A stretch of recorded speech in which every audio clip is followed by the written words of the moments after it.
Well, welcome everybody. Welcome, Daniel. So I know that people will be joining in, but I don't think we can wait until a certain number of people come. So we are going to presume to have started this conversation as of now. So, Daniel, good to see you again. Good to see you too, Ashok. Yeah. And firstly, congratulations on publishing your second book. This is, and I say this with deep respect as someone who's been trying to write a book for such a long time. I just am in awe of people who have the discipline and the capacity to finish a book, even a manuscript, and you have published two books. So, at a very basic level, Daniel, how do you feel now that you have finished your second book? Purely at a feeling level. Well, it's a feeling of satisfaction and accomplishment. I mean, there's no other way to spin it. I had the time and the energy in my life, everything kind of lined up, including COVID, to say, focus, focus, focus. And it gave me, I got a lot of encouragement from people. And as I say, everything aligned. And it was a deep feeling of accomplishment, especially when we held the Zoom launch on March 7th to see friends from every decade in my life and realize I had done something that may impact the world in some small way. Wonderful. Again, congratulations. And what I would like to do is just get started with a brief statement about metaculture and particularly Metaculture Studio. I realize that apart from the people who have very kindly given up their time to join us for this live streaming, hopefully there will be other people who will watch this on our Metaculture YouTube channel. So again, thank you if you've joined us either for the live stream or if you're watching this 6 months later. Many of you probably know of Metaculture as a conflict management center that I started in 2005 in Bangalore. Now, Metaculture has had a very, very strange existence over the past 16 odd years. Having said that, when I look back at the early days, the first 5 to 7 years, while it was very frustrating doing this work in India, we had a lot of fun. And I'm happy to say that we did some very useful work. However, around 2009, 2010, I started feeling very uneasy about what was happening in the world in general. The first big blow was, of course, the 2008 subprime crisis and the global financial recession that came with it. And along with it, what I saw as the slow but very steady collapse or deterioration, rather, of our liberal democratic societies. In 2013, I decided that, you know what, it's not enough to keep doing mediation, consensus building, and all that good stuff when simultaneously the open and free societies that give us all who live in democratic societies the rights that we have, when those societies are breaking down. And this is why I started in 2013 the Public Intelligence Project.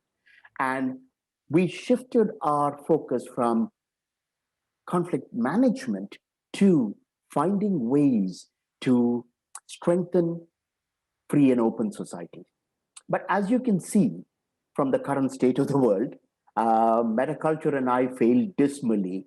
And I'm in a way, happy to take complete responsibility for the kind of almost collapse of the liberal, free, and open democracies that are so important for us.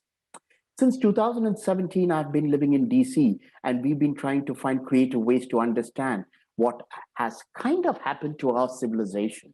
To this end, we run our Demo Sapien courses, make videos, and create posters. You can find more about these courses and activities from our link on the chat.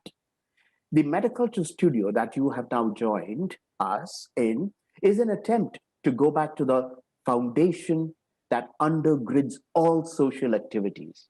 And I would say this is the foundation of civilization itself. And I am going to suggest that it is the ordinary conversation, the conversation between friends, between family members, between neighbors. This is the basis for a civil society.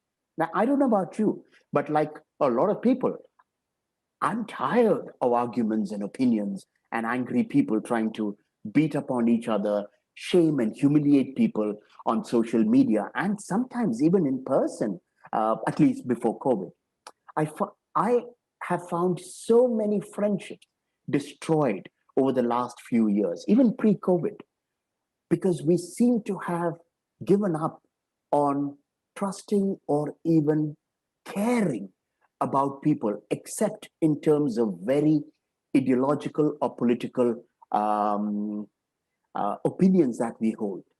Now, so in order to kind of move away from that and to stop talking, I would like to pass the mantle on to Daniel. And Daniel, other than your existence as a writer, what is it that people need to know about you as a person? Who are you? Thank you for the opportunity to respond, Ashok. Uh, one of the chapters in this book that I just finished, Reflections on the Nature of Friendship, has to do with that question, really, which is, who are we at the core of our identity?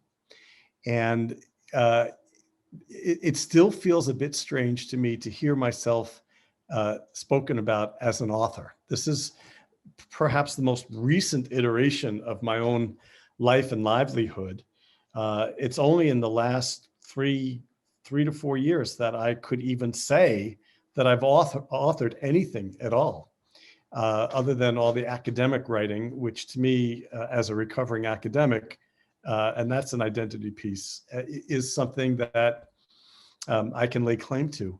I think of myself as someone who cares deeply about relationships, first and foremost. And writ large, that's on a global level, and caring for humanity. But that's a bit abstract. So for me, it has to do with who I am, is about the relationships that I can build, how I can sustain them, how I can deepen them. It's caring about people's livelihood. I do a lot of volunteer work now that I'm retired from full-time work, finally, after 35 years in the academy. And some of the things I do is I farm at a local organic CSA farm. I serve as an associate chef at our local soup kitchen, the Stone Soup Lovely. Cafe. That's lovely. And, these are things that I do. As far as who I am, it becomes difficult to describe, but I'm someone who feels the life and world issues and problems deeply, and also wants to engage in ritual and celebration at all levels of my life and the lives of my friends and my family. So Thank you. that's an operating kind of framework, I think. Wonderful, wonderful. So I have one more question before you fire away questions at me. Sure. So after you finished the book on friendship, when you look back at everything you've learned from this process or this experience, what, if anything, surprised you? What learning came kind of out of the blue that you weren't expecting? Well, there's a word in my life, and I think my friends may or may not know this about me, but I think one of the major learnings that's ongoing in my life has to do with learning and relearning patience. Hmm. that book writing, like anything in life, is about developing the discipline, the muscles, but most of all, the patience to put up with myself in my moments of weakness and challenge and stuckness. The shadow side of myself, which we all have. And then in working with my book production team, which numbered anywhere between 3 and several dozen, depending on the place I was in the work, that I have to hold patience and gentleness for other people's personal challenges as well. And keep coming back to that's really bedrock for developing friendships and maintaining them, and to get the work done. So I'm going to push you a little more here, Daniel. And I know you're an academic, but I want you to talk only from your personal experience, not in terms of what should happen or what things are like. I am going to ask you, what is it about your own capacity for patience in friendships that struck you? Is there a way in which you're having patience or not having patience affected vital friendships that you're part of? And again, no theory, because I know you're a man you're an academic, and I love that about you. But in order that everyone can understand what it means to have patience in a friendship, what does that mean? Well, we all run on our own cycles and our own energy, and at our own rate and pace. And again, not being theoretical, but being real, I move quickly. I move fast. The only thing I do slowly is eat. Mm. And I was the slowest eater in my family, and I lost out on a lot of desserts for that reason. But everything else, I love people. I love relating with people, challenging them, loving them. This isn't just, over the top, superficial cliches and platitudes. This is me in reality. And I sometimes feel like I push too hard in bringing people together around me, around each other, and such. And I've had to learn to relax that, because ultimately that speed, that rate is, I would have to say, and I judge myself harshly here, it's selfish. And I have to learn to slow down to accommodate other people's paces and other people's lives, which honestly doesn't come naturally to me. And the same thing with the writing, Ashok. I wanted to get it all done quickly. And this seems to be the way I live. And I've had to counterbalance this to develop a sense of equanimity. Right. And by that, I mean some of the things I've learned to do in the last few years, and I do regularly, daily, is meditation. Because this slows things down. It makes me more aware of my own inner process. And it just helps me to breathe. I mean, Right. not just literally, but figuratively. Right. Yeah. Thank you. Thank you. I hope that gives you a sense Yes. of the struggle for me, Right. Right. friendship with others and with myself. Daniel, it's interesting that you mentioned meditation. Um, Mm.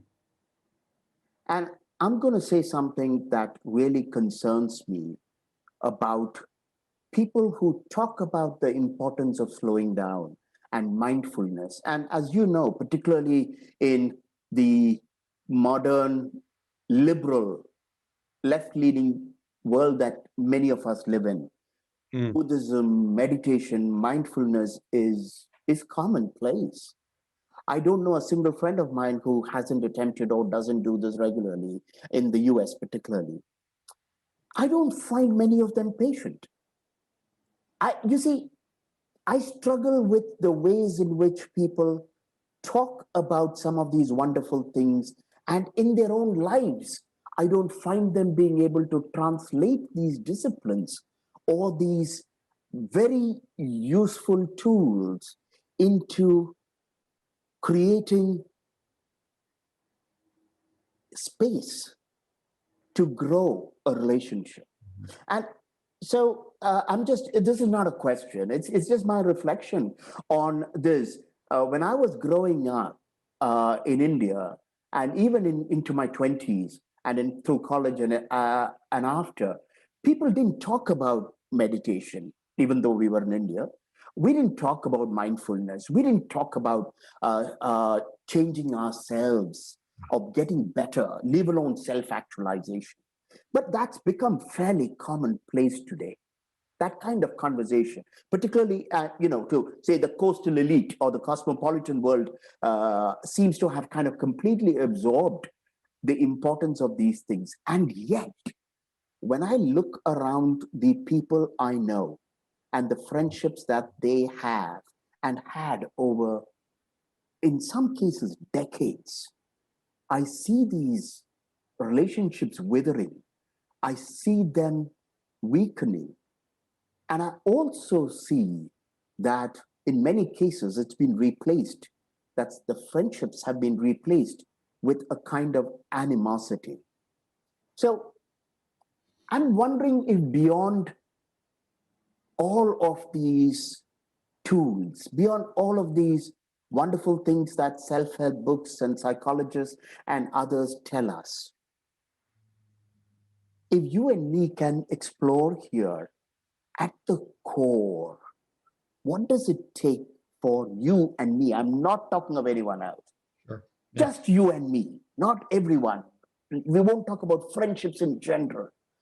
You and I, what have we over 60 odd years learned about ourselves as friends? I can start with myself if you would like, but because you've written this book, now I would rather have you go first. But if you're not ready, I'm happy to jump in. But what have you learned about you personally? Not what should happen, what happens generally from a psychological perspective or anything else. What do you know about yourself as a friend now? What would you change if you could go back 20, 30 years? Oh, it's hard to not be somewhat theoretical because I'm And reflecting. I'm going to stop you if you become theoretical. I really want you to be personal. Well, I think the thing is that as I've grown older, and I can actually begin to say as I've aged, uh, which is an ongoing process in all of our lives, um, there, there, there has been a sublimation of my ego. And what I mean by that is I'm not as engaged now as I was as an academic, an upcoming academic, uh, to live solely within the realm of doing culture. And what that means is I've allowed myself to be more and take time and rest and walk and do the kinds of things that in my earlier years I didn't allow myself. And so there's a space between activities now that I could not have comprehended during my college days and my full-time work days as a professor and so on, that every moment had to be filled. My schedule had to be filled. And it had to be one dance after another, after another. And at a certain point, because of health and medical issues that we all face and that I faced on an expedited model, because I overly challenged myself, the burnout syndrome, I really had to teach myself that slowing down was going to prolong my life. Mhm. And in that space, I got to know myself better. I was no longer just a doer, just an accomplisher of achievements, to become an associate professor, a full professor, a chair, a dean, a vice provost, all the way up the scale. But I lost myself in that process. In fact, I didn't know myself. Right. Specifically where friendships are concerned, specifically. So here's the thing.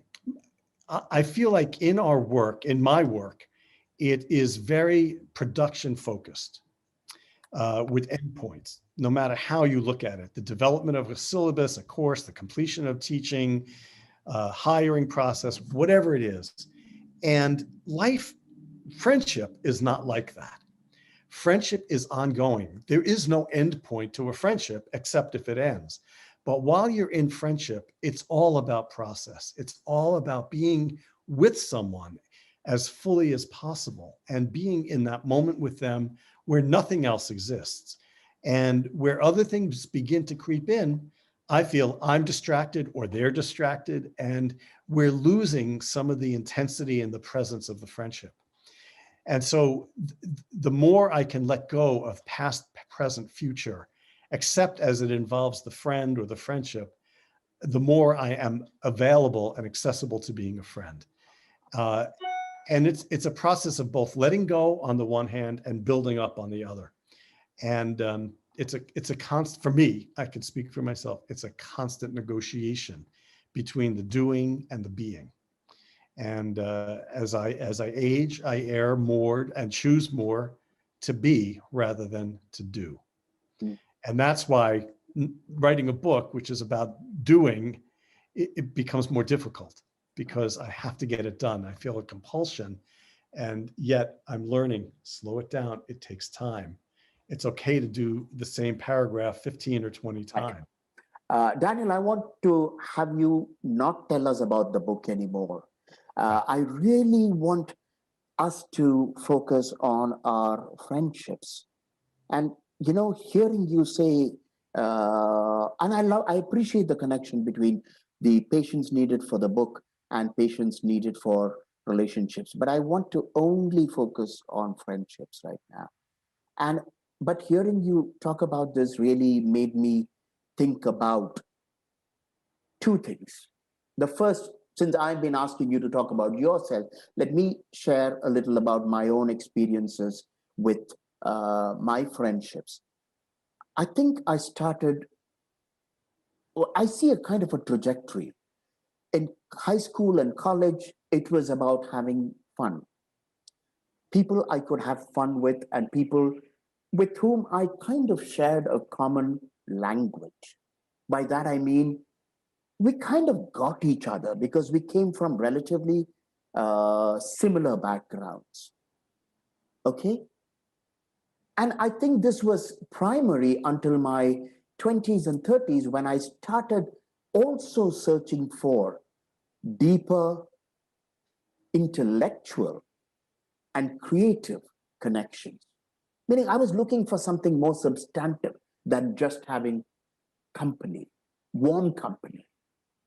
And I think I went through quite a few years where my primary interest was being able to really discuss or enjoy common intellectual or creative or political or philosophic exploration. Now, when I look back at all those years, I realize that, and this is where what you said really strikes home to me, it was self-centered. I say self-centered because, and I was struck by something you said. You said you were trying to create community of friends around yourself or amongst each, bring people together Yeah. around you. And I think most of the work I did, or rather not even work, most of my friendships were really about me. They were really about me. And I think it took me into my 40s to kind of shift from that. And unfortunately, I don't have a happy ending here because pretty much like metaculture and the morphing of my organization, which is kind of probably the equivalent of your book writing, um, when I realized that we were heading towards a political crisis, what I call the perfect storm, around 2013, 2014, the growth in my friendships stopped. And this was not clear to me until a couple of years ago. And for about the last 10 years, I have alienated so many dear people because of my complete preoccupation with the state of the world. And I think I have pushed not just my peers and my colleagues and my clients, but also my friends to to, in my terms, step up to the plate, or in India, we would say step up to the wicket and play a role in preventing what for me is the collapse of our liberal civilization. This has been this has devastated my my friendship landscape or ecosystem. Mm-hmm. And Mm-hmm. and this is nothing other than being self-centered. I was, even though I thought I was doing it for a better reason, for a higher cause, the fact is, Daniel, that it was purely around my vision of what was needed for the world. And I pushed my friends so badly that many of them stopped enjoying my friendship. So I wish, I mean, when I hear you say you've evolved and you've reached a point where things are in a better place for you vis-a-vis friendship, I have all that understanding that you do. I thought I had arrived there in my 40s, but I seem to have completely regressed because of this crisis situation we are in. So I'm just conscious. Yeah. And I don't know how many friends of mine or former friends of mine will ever watch this video. But in a way, I just want to say sorry because I have been singularly preoccupied, and it has come at the cost of friendships. Well, two things on that occur to me, Ashok. One is that uh, a key in developing and sustaining friendship is self-awareness, which is what you're demonstrating as we talk. And it has come to you later than perhaps would have been ideal, but you have an awareness in what you just shared that may bring some friends back to you. We don't know. There's no outcome, but that awareness, almost as in a form of apology, is in a way it's a key to friendship. It's a key to life. It's because it brings you out of that self-centered, narcissistic, my way or the highway, which one could say you were so driven by such passion that you were single-minded. And to be able to pull things back and say, that didn't work. I'm now realizing things about myself and my friendships that if I could do over again, I would. And also the fact that you have become, in some ways, both more curious and less curious. Mm. And curiosity has everything to do with a friendship, because when you're curious about something, it's about someone or something else outside of you, beyond your skin. And it's what gets you to ask questions. It's what gets you to really think about relationships, whether it's in the natural world or the people world or whatever. And I think that's what we're hungering for. I think getting outside of our isolation and our insularity has to do with asking questions. And for me, it was always a deal breaker in my friendships if it was all about the other person and they couldn't break out of themselves. Because what was I doing other than just observing and witnessing? I wasn't engaging, nor were they. And at a certain point, I realized, there has to be an exchange. There has to be a give and take, and I have to accommodate to it. I have to You know, get off my own track. right. So, Daniel, that makes perfect sense. And I think, uh, kind of hearing both of us talk about this, I'm conscious of two things. One, not we've talked about this, the breakdown in friendships and breakdown in relationships. And when I say friendships, this also includes family. I'm talking, of anyone with whom you have a certain sense of conviviality, a certain, you are able to be hospitable with each other. And hospitality is, I think, a very important part, making generous space with each other. I think it's a very important part of friendship. Well But put. I'm struck by something we haven't explored, and I'd love to get your thoughts on this. You see, friendships break down for a range of reasons, and we know that sometimes they break down because people grow apart. And today, particularly in our highly mobile, globalized world, people, study in 5 different schools, work in 10 different cities, and change companies or careers a few times. and it's difficult to keep in touch with people. So that's a almost like a natural but tragic way in which we lose friends.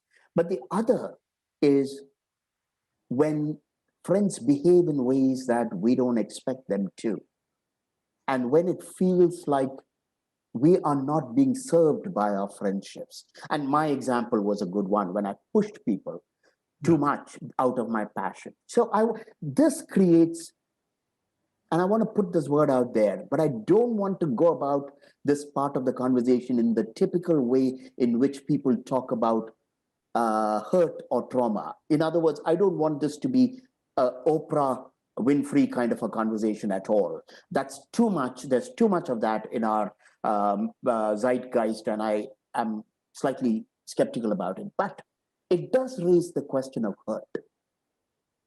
When a friend does something that hurts the other person,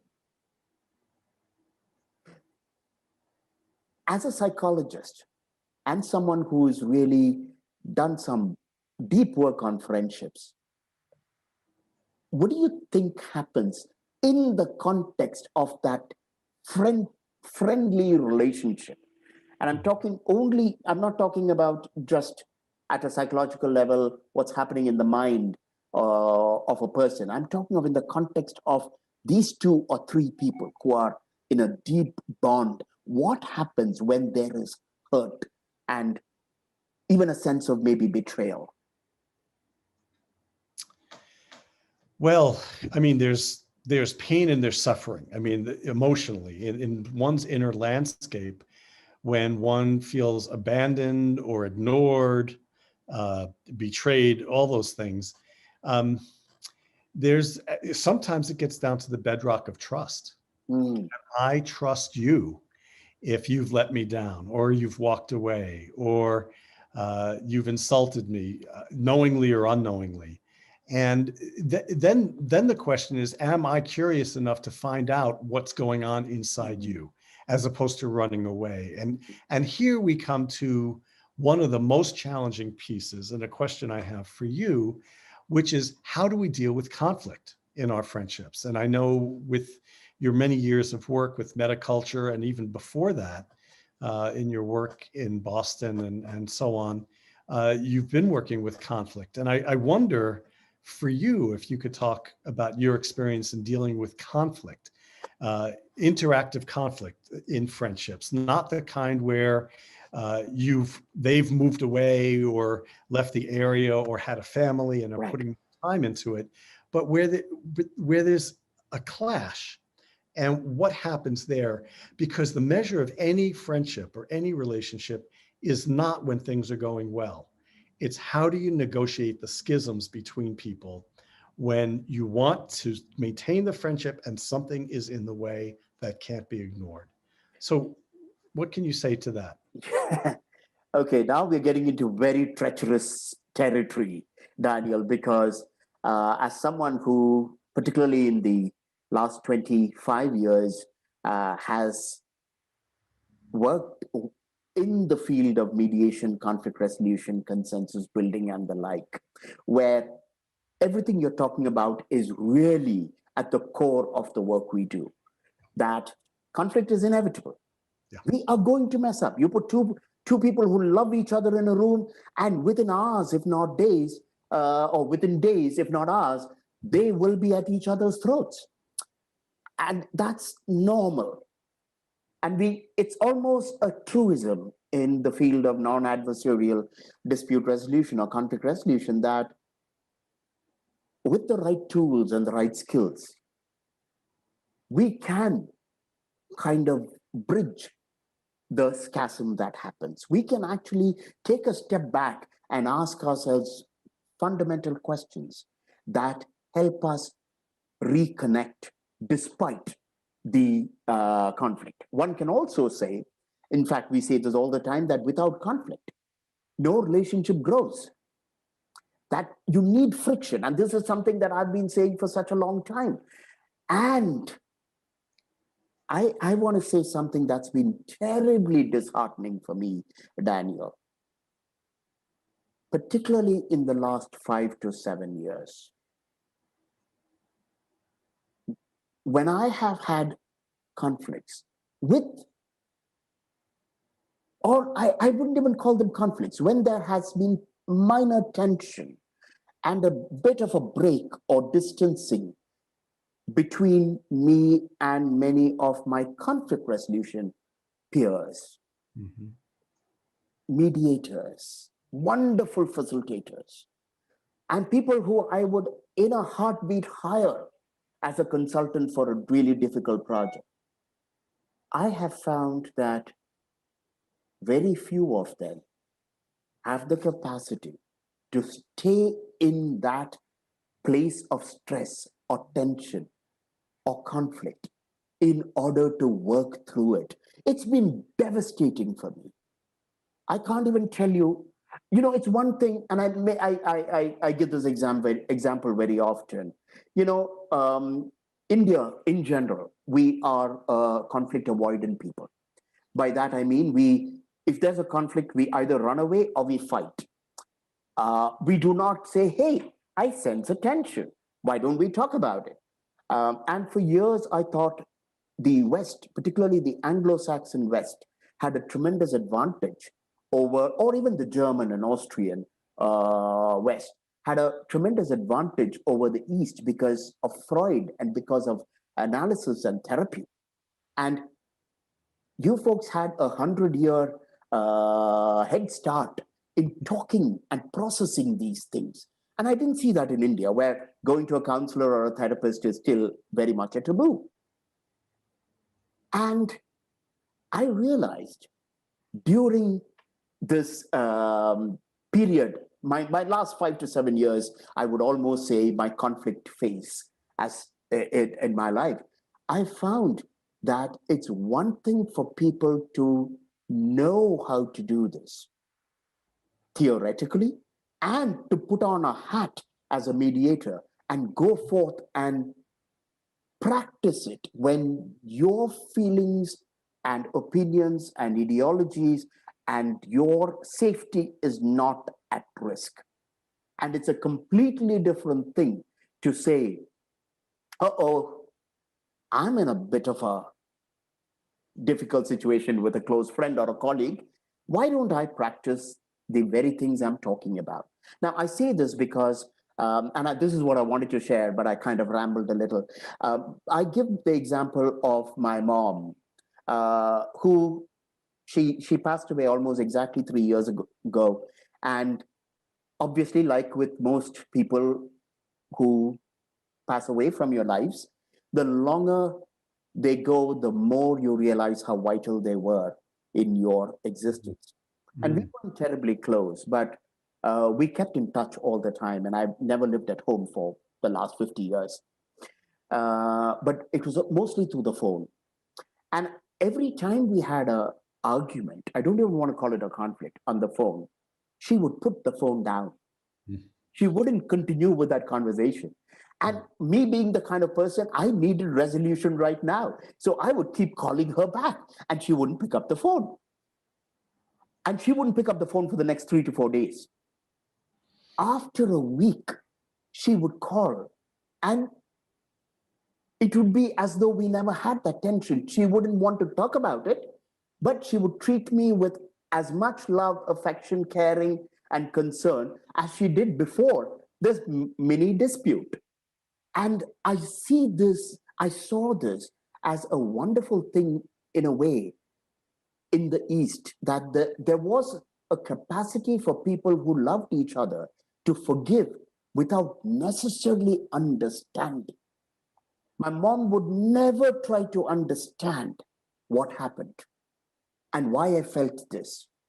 But her capacity for forgiving her son was unconditional. She just needed time to do it. Right, right. But uh, here's the thing, with all the Western capacity for processing, and Oprah Winfrey and all these talk shows and everything else, it's such a part of our mainstream culture here. I find when push comes to shove,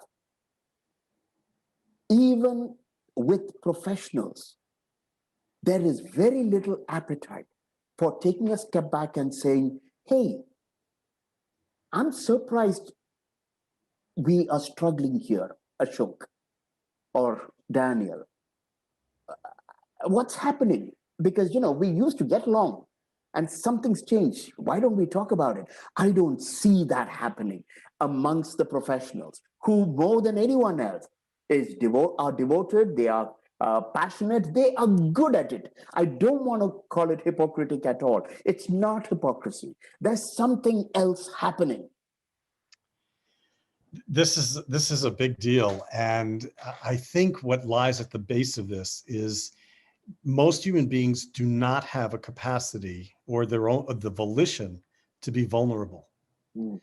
And when you enter into conflict or deep disagreement, you're vulnerable because you don't know if it's a zero-sum game or not. You don't know what will come out of it. And yet, the more you enter yourself in, this is a core belief of mine, because I don't believe that I am conflict averse, but I think most people are, and they lack the confidence to know what to do. There's nothing in our education or our training or our family upbringing that really teaches us how to go about this, how to enter in, both in terms of a mindset, a set of behaviors, a set of questions, all the tools that we're skilled to do professionally or in your field. And we can do them insofar as there's a power asymmetry.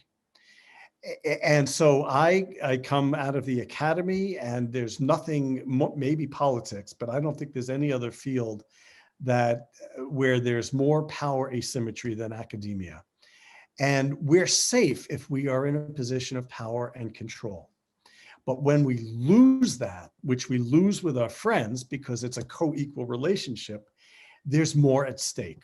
And that's really where it takes knowing oneself, having confidence in oneself, and a sense of curiosity to get out of the mindset of, I've got to win this no matter what.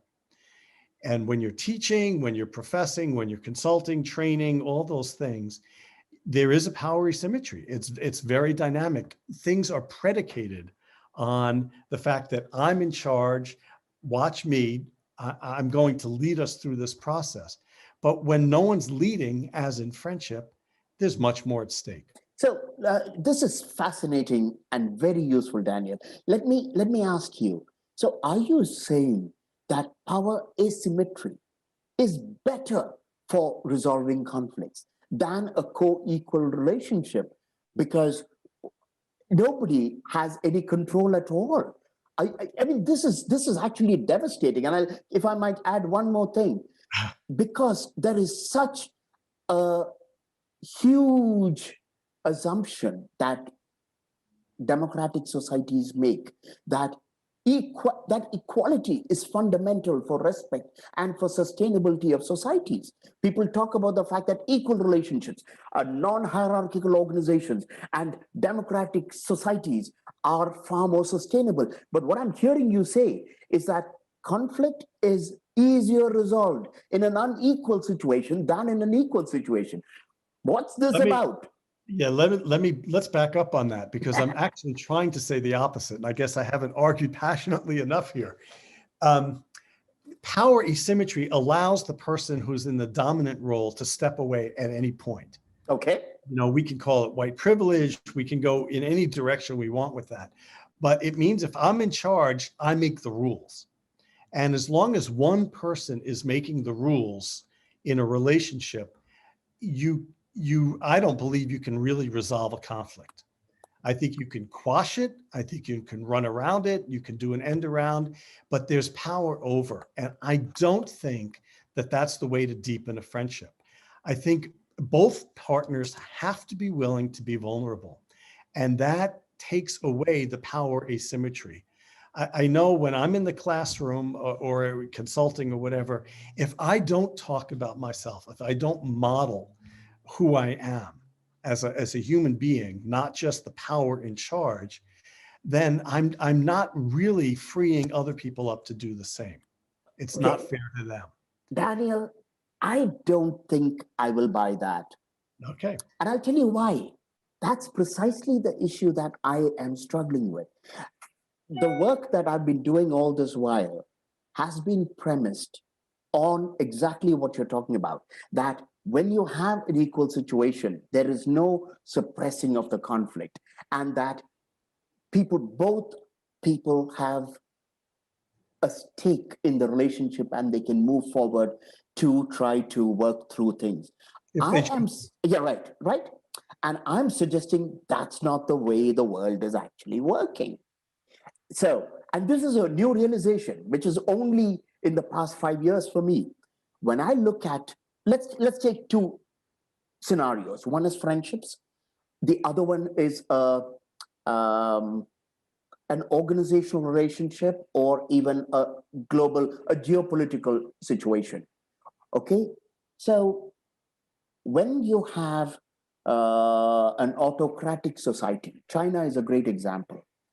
In a country like Singapore or China, they don't even make an effort to be equal or to aspire for equality. They are focused on trying to create stable and prosperous societies. Okay, and there's no question about who's on top. Yep. Okay, now in that situation, conflicts, there are two ways in which conflicts can happen. One is, as you say, conflicts are suppressed, and we all know that that's unhealthy. But I see something else happening, that they have not so much those societies as, and I'm going to talk about bringing a professional into the situation. When you bring a conflict resolution professional, a facilitator, they come with expertise and they have the role of being the mediator. In other words, they have control over the process. They are not equal to the parties. Now, in that situation, they have unequal power, but that unequal power helps them get helps them get the parties moving towards resolution. Whereas in a friendship situation, because there is no inequality in most friendships. One can talk about the fact that people have different strengths and financial capacities and all that, but in general, the assumption is they're flat. Right. Now, in that situation, in my experience today, people do not even want to go through a process for which, even if you want to bring a process, and I'm just working this out as I'm talking with you, even if we want to bring a process into play, and the process could be as simple as, hey, this is unfortunate, I'm sorry we got angry with each other, can we sit down and talk? Now, that's a process. Okay? Yeah. People don't want to do that, because there is nobody to say, you know what, I'm sorry, guys, sit down. I don't want you to hug each other or anything, but I do want you to talk about it. That requires a certain kind of someone who has some control, whether it's about process or something else. So allow me to just finish this, because as I said, I'm rambling, but I'm trying to get to something very important. All my professional life as a conflict management person, I have advocated and advised clients to create equal situations, democratic situations, telling them that they can resolve conflicts better. But in my experience, equal situations, whether one-on-one personally or even in the world at large, creates conflict, doesn't necessarily allow for the resolution of conflicts, because someone at one point, either one of the parties or a third party needs to have the control to step in and say, I'm sorry, guys, we need to talk about this. And this is the way we need to talk. And in friendships that presume to be completely equal, people say, why the hell should I listen to you? Why the hell should we even talk about this? Because you've upset me. And I don't want to talk about this. Thoughts, Daniel? Lots of thoughts, Ashok, lots of thoughts. We've been reflecting a lot on the nature of professional relationships, which in your field and my fields, there is a built-in power asymmetry which never goes away. It's baked into everything that happens. With friends, if they come to friendship by choice, and I do think about friendships being of our own volition, no one is imposing that you have to be friends with anyone. But if we choose to be friends and we're committed to that friendship, then it is a question to me of stepping into it and engaging. And sometimes you need to take a time out. I'm not saying, wait, I need some time here to think before I can respond. That to me is a healthy response. But to shut it down and to walk away is an act of power asymmetry just by itself. And so that, and it's part of the reason I've never liked the terminology of conflict uh, resolution. Right. I've never been in agreement with that, because there's a built-in assumption that every conflict can be or should be resolved. So if we dispense with that, I believe much more in conflict response or conflict transformation, because being in conflict, engaging in conflict, first of all, that is responsive and responsible. And second, it can transform the friendship. Right. Now, this is a field you know more about, but it's one I believe in. Right. But in friendship, where it's co-equal, if you only step away and don't resolve, then how do you go forward? Because there are gaps all across that friendship based on fear and lack of trust. Daniel, this is, I think, the difference between you and me in this conversation. You are talking of what should happen. I'm talking of what happens. I'm not talking of an ideal. I'm not talking of what should happen in a friendship. I am concerned with what's happened to human friendships. And I agree with you. Just the way you put it, it's beautiful. I've been advocating that for years. And I find that perhaps human beings haven't reached that level of evolution in order to take that time and space to be committed enough, as you say, because, and here's I'm really struggling with this it's almost an existential crisis for me, because I can't think of this as a professional anymore. When I see the complete devastation of relationships, firstly, families have broken down globally, not just in the West. Okay, first the extended family breaks down, and then you have nuclear families. Then nuclear families break down, and then you have single parent families, and then you don't have neighborhoods anymore because we move all the time. We don't invest in neighborhoods, and then friendships have become transactional, or they have become transient. I'm friends with some people because I go to work with them, or I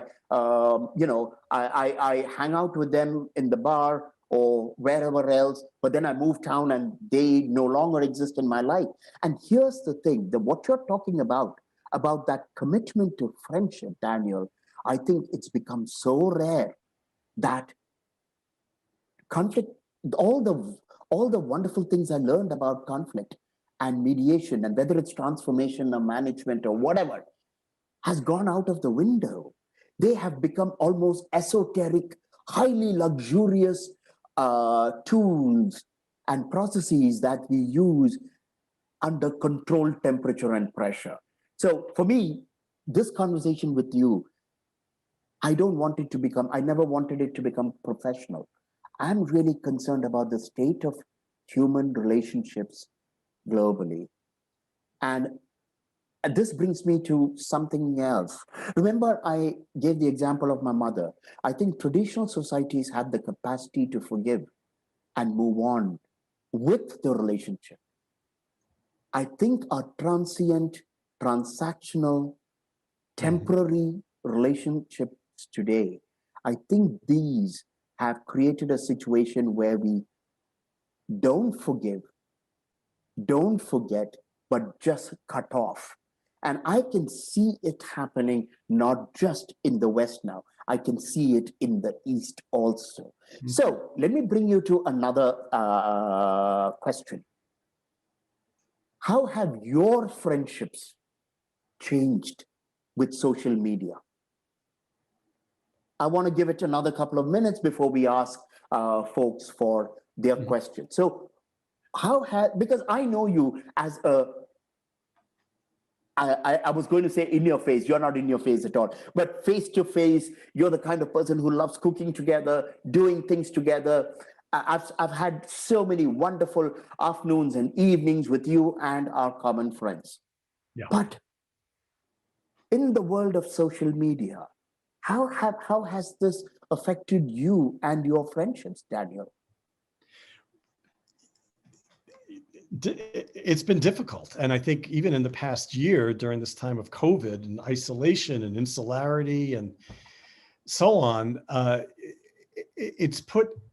have felt what I term a loneliness, the sense of being alone and also being lonely. And yet I live with, I'm recently married. And so I live in a relationship with someone where we're in constant connection and working through issues on a daily, if not hour by hour basis. But I have missed people, and Zoom doesn't do it for me. Zoom doesn't do it. I think I don't know if it's become common parlance at this point, but I think we're all focusing or functioning with Zoom fatigue. But I have found creative ways to be with people, even with the distancing and the masks and such, that have allowed me to continue to engage. And I also believe in the old-fashioned form of communication called letter writing. Ah, And these are, I won't say they're substitutes. They're valid. no, They're valid. And for me, I have just had to dig more deeply into committing to saying we may not be able to see each other or hold hands or, any of the kumbaya stuff that I'm used to, but let's find ways to stay in touch. That has to happen. And yet a lot of the friendships that I've had, which are long-term, even you say with you, more than 20 or 30 years, you can give slack. If we move away from only focusing on conflict, the best friendships are like rubber bands. And I do want to bring that up because I've written about that, but I believe that there's a stretch factor in relationships that gets built up over time. And there's more flexibility, there's more openness. The rubber band serves as a container that can move in different directions and shift, shape shift, and so on. That gives friendship an enormous amount of opportunity to operate within, without breaking, without stretching beyond repair. And to me, this is what the past year plus since COVID has been. But for many people, it's been ongoing beyond that. And that's why I don't give up, because I am talking about an ideal of how people can be friends. right, But I'm also living the fact that I have those friendships and they're right, precious beyond anything else. right. And it literally takes social work. It takes social work. And not all conflicts, not all friendships can only exist in the realm of conflict. Right. Then one has to wonder what's there that we're choosing. But I think outside of the conflict, you can build off the conflict and the process of being in it or going through it to establishing deeper trust, deeper empathy, deeper compassion. And these aren't theoreticals. These are things that I believe and I live in. Right. Yeah. So I'll Thank leave it you. at that. Thank you. And again, for me, I think I am so devastated by the state of the world that I have to confess, I don't have very much of confidence in the human capacity for maintaining uh, humane relationships anymore. And I'll tell you why. I think the world is becoming increasingly more fragmented. Uh, I think the internet has been and the smartphone have been the two most devastating technologies for not just relationships, but for thinking itself. Too much information, lack of thinking. But thank you, Daniel, and I need to take a deep breath because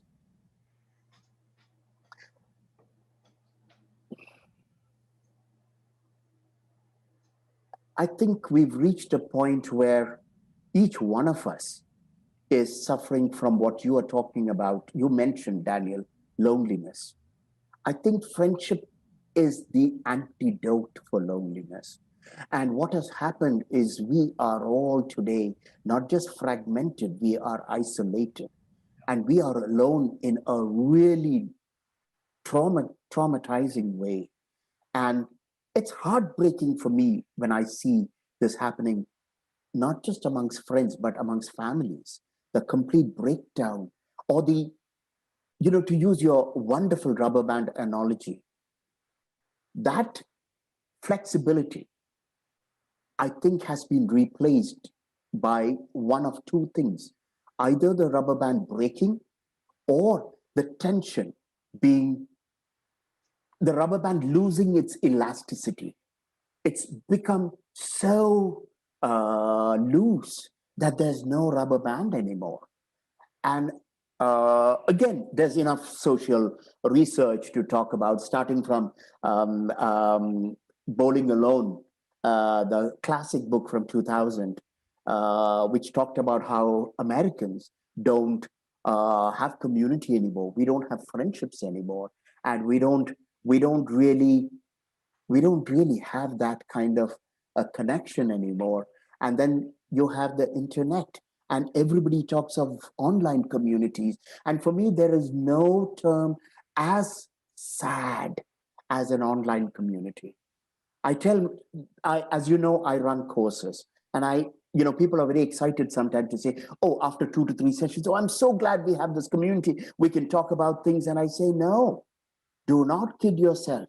I am not creating an online community. I'm merely creating a group that comes together once a week, and we are together for 12 weeks. Some of you may come for multiple courses, but I don't kid myself. I'm creating a community. That word is precious. It's sacred. And we shouldn't use the words like friendship and community, or even family, or I would say even society, in a loose way, the way in which we use it now. So anyway, there are a couple of questions that are coming, and I want to take one of them, and then there's one for you, Daniel, that I will send your way. But the first question that Pilar is asking me is, she says, Ashok, when you say pushing your friends, you mean this leads to arguments and that brought you apart. I wonder what you think about preserving friendships in that context.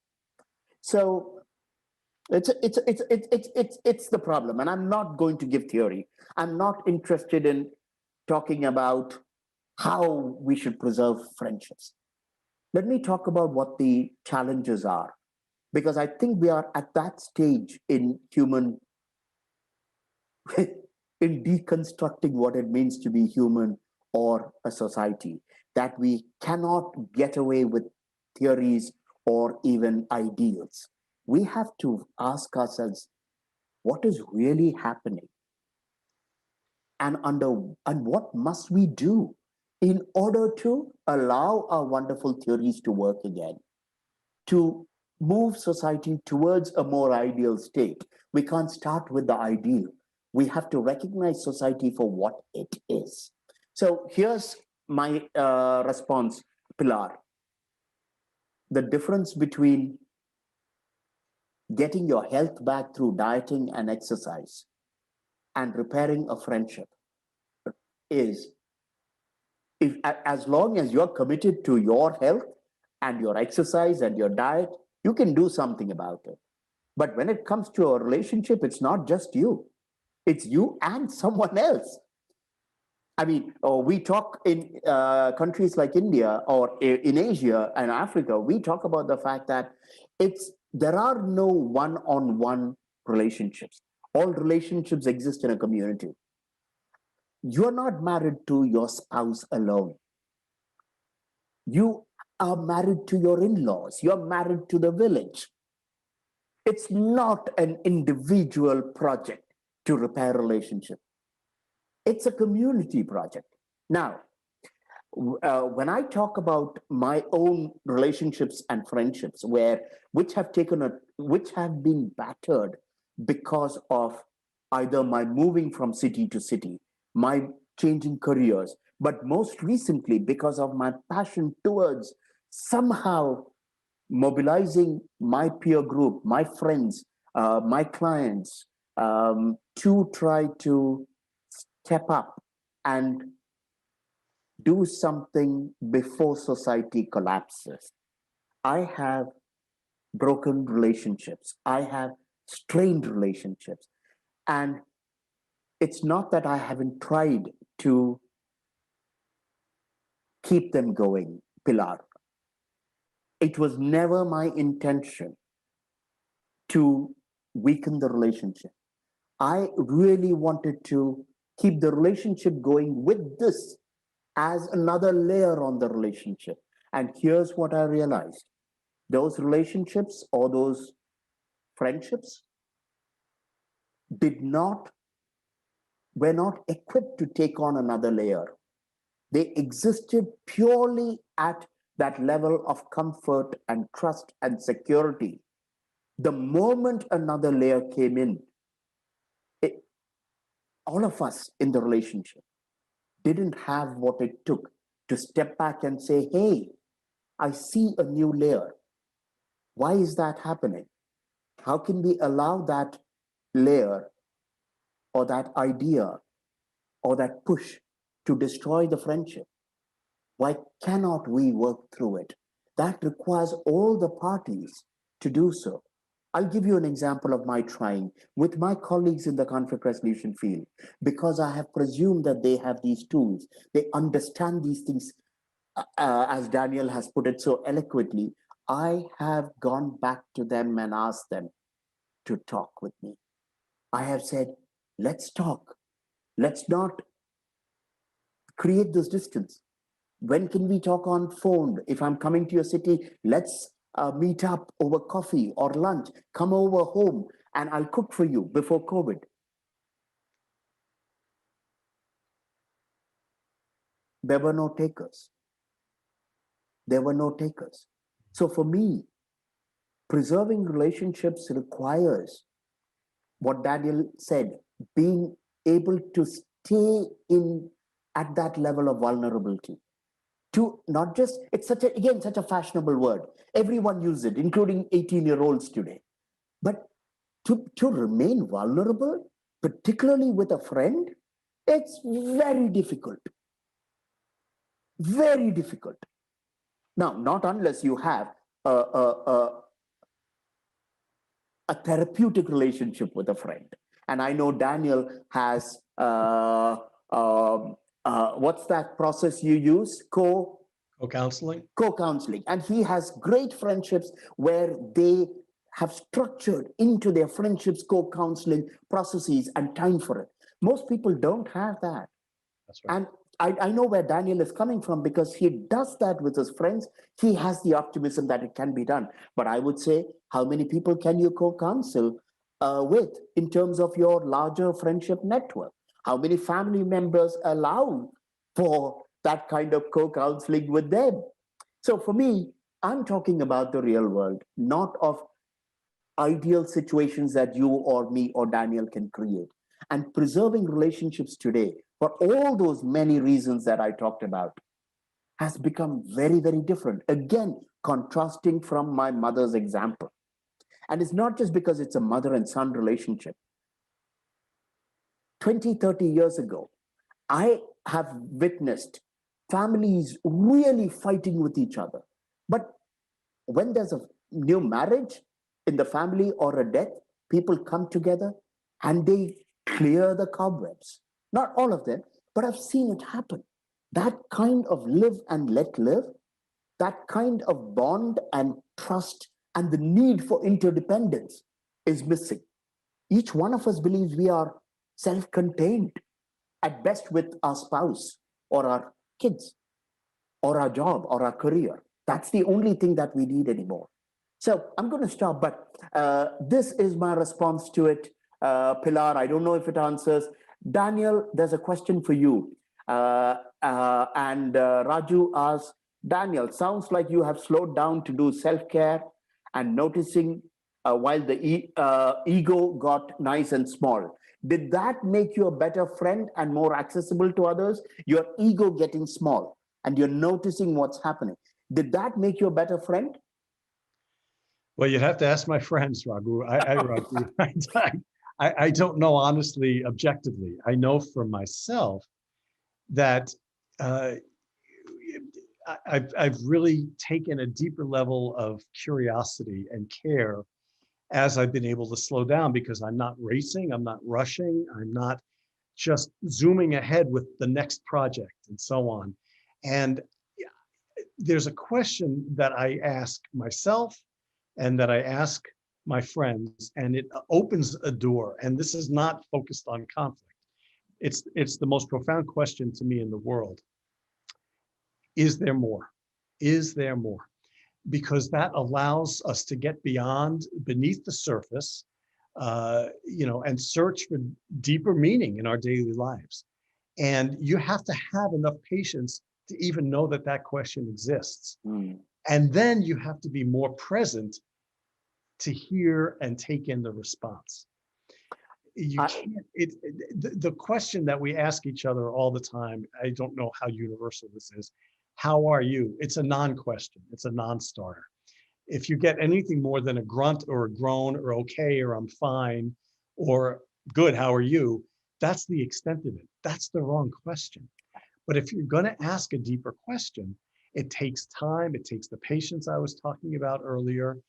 And if you're being authentic and genuine, you have to be there for the answer or the response. And so I have found for myself, and again, I put myself up to the judgment of my friends here, that I feel like in slowing down, I'm making more space. And in making more space, there's more time and there's more curiosity and there's more energy in the present. Does that make me a better friend? I hope so. That's what I stake my friendships on, making time. And it doesn't have to be in person, face to face. It can be a phone call. It can be, if it has to be, Zoom, but it has to be present. Thank you. So I hope that's helpful. I will say that it's an ongoing challenge. I have to kind of wake up every day and review my day and where I am with my connections, my contact. And I'm not just a social being. I do write and I do work as other folks do. But in those relational moments, I have to make sure that it's beyond mere transaction. Right. Thank you. I loved a question that you asked a while ago here. Is there more? I love that question. I love that. In fact, I'm going to steal it. It is such a good question because you don't know if there's anything more unless you are one patient and you wait, but also unless you're curious. If you think that, if someone shouts at me and I think that that's all there is to that person. Right. She is a horrible person. She is an angry person, or he is selfish. I stop being open to that person. And I love the fact that this question, is there more to that person? Is there more to that relationship? Is there more to that friendship? Can be a huge opening question. I love it. Thank you. It's a contradiction against time. Right. And it's an opening. And yes, you don't know. Friendship is not scripted. You don't know what you're going to get back. And that is why you have to be prepared and open for anything. Right. Don't ask the question if you can't be there for the response. Right. It's not worth it. Right. That's why I don't even ask in passing, how you doing? Right.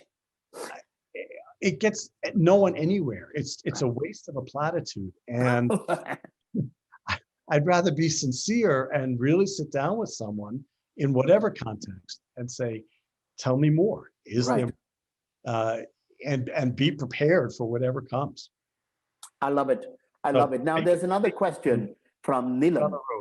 Nilam asks, given that there may not be a universal definition of friendship, are enduring friendships dependent upon personalities involved in this dynamic? Daniel, a minute for you to go first, and then I will take it.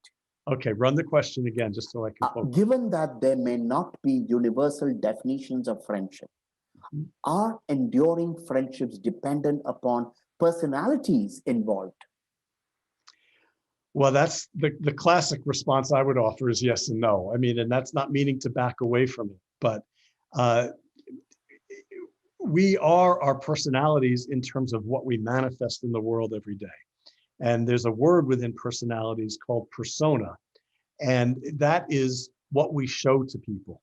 And so based on what we show to other people, that is what they respond and react to. So there's a dynamic, there's a dialogic back and forth. My first book was, and again, I don't want to relate the professional, but the subtitle is The Search for Deeper Meaning in Daily Life. So if we get beyond just the superficial, then we're able to really go deeper. But we start from that place of personality. And we're all impacted all through our lives on the way we were raised, our schooling, our families, and so on. Those are the shapers of our personalities.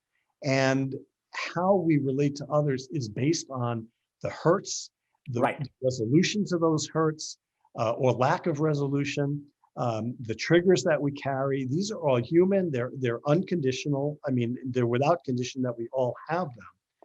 And it's friendships, I think, that help us to heal those trigger points and those hurts. We're born into that hurt. That's the human condition. And so it is based on personality. Thank and you. It also transcends personality. Thank you. So Thank there's you. my minute and 12 seconds. Are you keeping time? That's better No, than I'm me. not. I was guessing. So, again, I have to take a slightly different tack. Oh, you're good. Let's hear it. I think it's completely dependent. There's no yes and no. It's yes, yes, and yes. It's all based on the people involved and their personalities. And I don't think there is a quintessential friendship. I think all friendships are created because of the kind of people who come together. And this becomes self-evident in times of crisis. And I'll give you an example. If you have a group of 5 people or 6 people who went to school and college and they get along very well with each other, it can almost feel as though their personalities don't come in because the band, that group, is so strong. But the moment, either because of distance or because of changing life circumstances or because of conflict, the tensions arise or the group becomes less cohesive. We start immediately recognizing that A is able to cope with this, B is devastated by the change, C has the patience to deal with this, D suddenly realizes that she is better off somewhere else. And each person there, the personality, the character, I would use the word character more than personality, starts impinging on the quality of the relationship. So this raises another issue for me. If my hypothesis is reasonably accurate, that we are only good in a relationship as our character / personality, then we have to ask ourselves if the 21st century is helping us develop a better, more robust character, a better quote unquote personality, or is it weakening the kind of character and personality of ordinary people? And this is where I really want us to pay attention to the devastation that's happening to our world. It's not just about Modi coming to power in India or Orban reversing the gains of Eastern Europe or Central Europe after the collapse of the Berlin Wall, or Trump. It is not just about those. It is about what a hyper accelerated urbanization, globalization, and the technologies that have immensely accelerated the pace of life.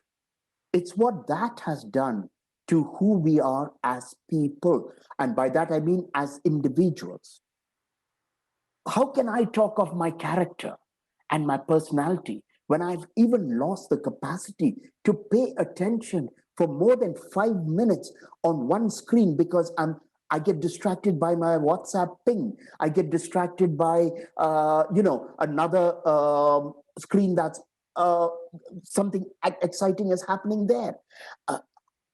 How is it even possible for me to develop character unless the word character itself has lost its meaning.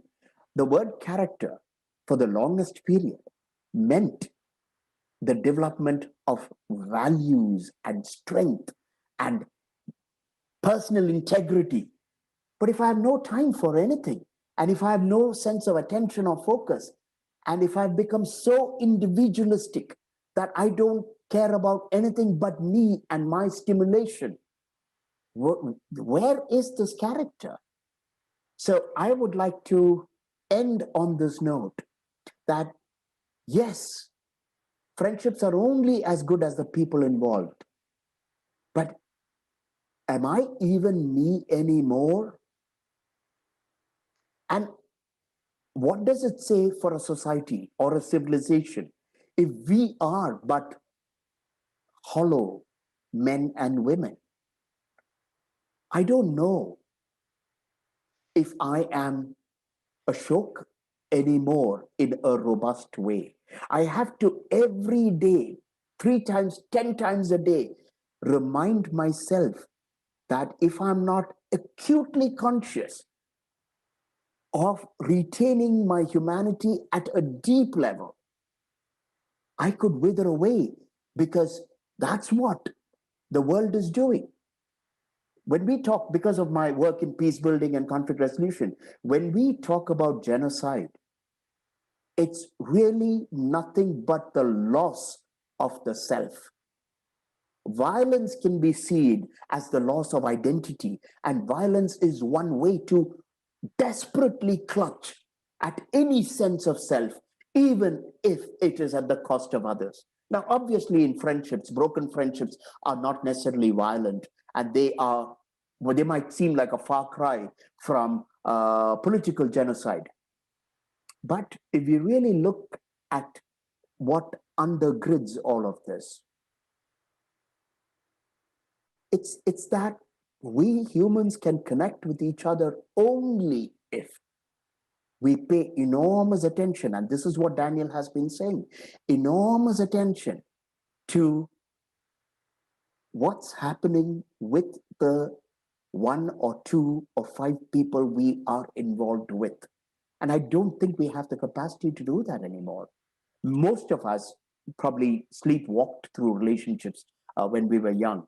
But today, in this complex world, we don't live in a village anymore. The stresses are so intense that unless we pay enormous attention, we run the risk of losing much of what we have. So I'm going to stop here, and I know that Sri and Rukmini will be giving us a quick sharing a few slides with me. And I'd like to remind you folks that about the work that Metaculture does. So Rukmini, please go ahead and share the slide. And I'd like to first, Daniel's book itself. I want to share with all of you Daniel's book. Please try and buy it. I'm waiting for the slide. Okay, Rukmini, thank you. Here's Daniel with a lovely plant behind him and his book, Reflections on the Nature of Friendship. Daniel Cantor Yalowitz, EDD. And the next slide, please. This is the book. The next one, you get the whole cover. And he has some great blurbs. A lot of people who have seen value in the book, people he's worked with over many, many years. Daniel, would you like to say something about your book? Well, thank you, Ashok. This comes out of the brief, hopefully brief era of COVID, which is the year that I wrote it, 2020. And it really provided me with the opportunity to dig deep at a time where I think, as you've talked about in great depth, Ashok, humankind is struggling and moving perilously close to the negatives that we all fear, in terms of violence and bifurcation and such. This is an attempt to address that directly, and to do so I put myself out there as I've talked about. I make myself vulnerable by offering 3 case studies of friendships and assessing them and analyzing and digging deep. The question, is there more, is pertinent on virtually every page. Daniel, how can we buy this book? I'm sorry? How can we get this book? So the book is available, preferably if you'd like to have it inscribed and autographed, through my website, DanielYalowitz.com. It's also available as a soft cover and an ebook through Amazon. So those are the ways that you can get the book. And I'm eager to get the word out there. That's what I care about. Thank you. And Shri and Rukmini, you will put this information out on the chat. Next slide, please. So our next course is the Democracy Culture course. We are going to run our 9th batch, and the information is on the chat. She will put it out there. Do get in touch with us. We'd love to be able to expand the number of people this course reaches out to. I can assure you that while it won't change your life, it will make you question things in a way that no other course has. Nobody who comes and says, oh, yeah, I know it all, because trust me, I'll make your life difficult. Daniel knows me. I provoke and I ask really tough questions, and I will listen to you. So, next course. This is the critical thinking course, something that's very dear to my mind. I won't say heart. And it's, again, the kind of course that you won't find anywhere else. And I think this is a course that is really necessary in this age of fake truth and fake news, and where everyone's lived experience is more important than evidence or logic or reason. Thank you, Shri. We started the Islam and Pluralism course a few weeks ago, and this is going to morph into a general course on pluralism. I call it for the confused secularists, because this is at the heart of one of the biggest problems in political societies today. Can religion coexist with secularism? And what does it mean to really live in a pluralistic society? Can we really tolerate or respect or accommodate differences? Can we go beyond theories? Thank you, Shri. And finally, our relationship course. This is the course where we take a very different look, a very practical look at relationships. And I say for the independent thinker, because relationships require compromising on your independence. They require compromising on one's individual autonomy. There is no relationship without giving up something of some of you. The idea we can have everything is a dangerous fallacy. I used to call this course strings attached. And I will end with this anecdote. I read it somewhere many years ago. A grandmom and a granddaughter were sitting together and talking about the granddaughter's life. And at one point, the grandmother asked, well, Jane, what's with your love life? Any boyfriends? And the granddaughter says, I'm done with relationships. And she's 19 at this time. I'm done with relationships because everyone seems to have strings attached to relationships. They want something.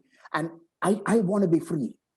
And the grandmom looks at her and says, dearie, life is the strings.